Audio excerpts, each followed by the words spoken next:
કેન્દ્રના જે ધારાધોરણ છે, એક તો સૌ પહેલાં માનનીય વડાપ્રધાનશ્રીનો આપણે આભાર માનીએ કે આ ટેકાના ભાવથી ખેડૂતોને મદદ કરવાનું નિર્ણય એ એમણે માનનીય વડાપ્રધાનશ્રીએ કર્યો છે અને એ પ્રકારે સમગ્ર દેશમાં એ ખરીદી થઈ રહી છે.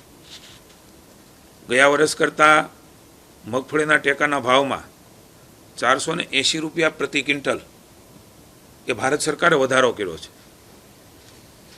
એ જ પ્રમાણે સોયાબીનમાં 436 રૂપિયા પ્રતિ ક્વિન્ટલ એ વધારો કર્યો છે અને એ જ પ્રકારે અડદમાં પણ 400 રૂપિયાનો વધારો એ થયો છે. આપ સમજી શકો કે મળે ખેડૂતોને મદદ કરવા માટે કેટલો મોટો ફાયદો. દાખલા તરીકે 1000 રૂપિયા આસપાસ ભાવ હોય તો 1400થી પણ ઉપરની ખરીદી એ મગફળીની થવાની છે. એટલે એવા સમયે ખેડૂતોની બાજુમાં ઊભા રહીને તમે વાત કરી એ પ્રમાણે ભારત સરકારના રૂલ્સ પ્રમાણે 25% જે આપણું ઉત્પાદન થવાનું છે એના પ્રમાણની અંદર ખરીદીની જોગવાઈ છે.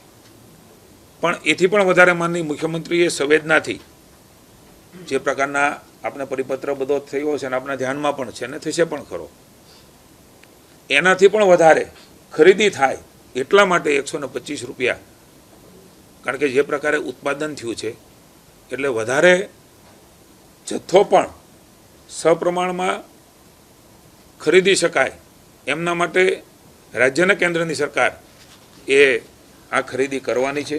અને જેમ મેં કહ્યું એ પ્રમાણે 25%ની ખરીદીનો રૂલ છે, પણ એ રાજ્યમાં જે પ્રકારે જે હેક્ટરમાં જમીનનું વાવેતર છે એ પ્રમાણમાં એ ખરીદી ઓછી થાય. પણ મુખ્યમંત્રીએ ખાસ કરીને દરેક વખતે કાળજી લીધી છે, ત્યારે આ વખતે પણ એમણે ખાસ આ પ્રકારે વધારાના જથ્થા પણ ખરીદી શકાય એમના માટે થઈને ખેડૂતો માટેની ચિંતા કરી છે.